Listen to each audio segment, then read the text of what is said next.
Bonjour à tous, c'est Mélissa des Enveloppes de Mélie. On se retrouve dans une nouvelle vidéo. Aujourd'hui, on va parler d'un problème qui touche beaucoup de personnes. Vous voulez économiser, mais ça ne marche pas. Vous essayez de mettre de l'argent de côté, mais il disparaît toujours à la fin du mois. Vous avez l'impression que c'est impossible d'économiser avec votre budget actuel.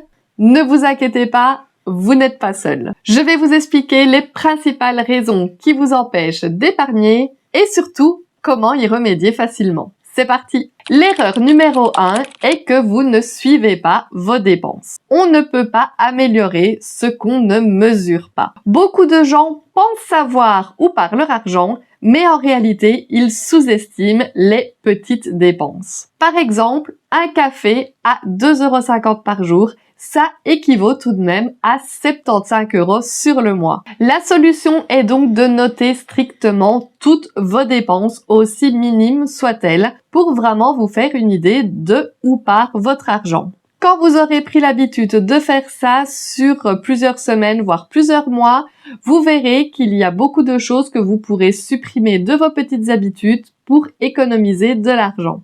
L'erreur numéro 2 est que vous n'avez pas d'objectif précis. Économiser juste pour économiser, ça ne motive pas. Si vous ne savez pas pourquoi vous épargnez, vous allez toujours trouver une bonne excuse pour dépenser. La solution est donc de vous fixer un objectif concret. Que ce soit mettre 500 € de côté pour des vacances, 300 € de côté pour l'anniversaire de la petite dernière, ou encore mettre 600 € dans un fonds de secours. Et une petite astuce est de visualiser votre objectif pour y arriver. Mettez par exemple un fond d'écran sur votre ordinateur de bureau ou une tirelire sur le meuble de votre salon. La troisième erreur est que vous épargnez après avoir dépensé. Si vous attendez la fin du mois pour économiser, croyez-moi, il ne vous restera jamais rien. La plupart des gens dépensent d'abord et ensuite essayent d'économiser avec ce qu'il reste. La solution est donc de vous payer en premier.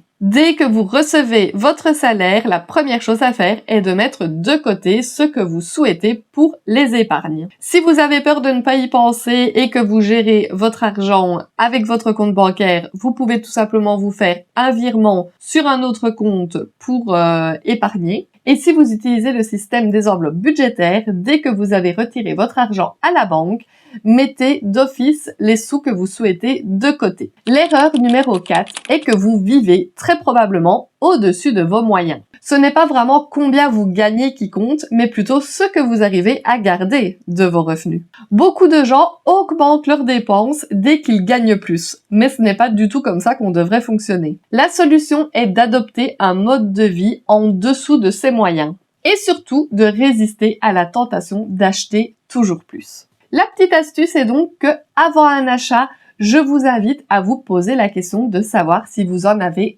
réellement besoin. Et ensuite, je vous conseille de patienter 48 heures avant de prendre votre décision. Vous verrez que bien souvent, après ce laps de temps, vous n'aurez plus envie d'effectuer cet achat.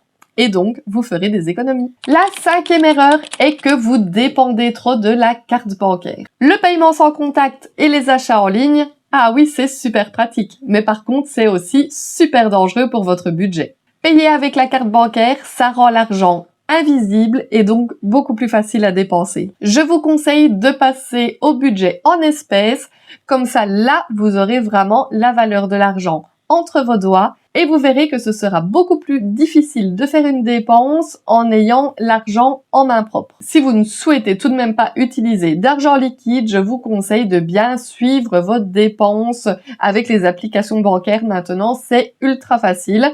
Il vous suffit de l'ouvrir et de regarder toutes vos dépenses. Comme ça, vous pourrez rester conscient de ce que vous usez à tout moment. Voici pourquoi vous n'arrivez peut-être pas à économiser et surtout comment y remédier. Dites-moi en commentaire quelle erreur vous faisiez et surtout ce que vous allez changer. Je vous rappelle comme d'habitude que si vous n'êtes pas encore abonné à ma chaîne, je vous invite à le faire, ça me ferait vraiment super plaisir. N'hésitez pas à me laisser des petits commentaires, des petits pouces vers le haut et moi je vous dis déjà à bientôt dans une prochaine vidéo. Bye bye!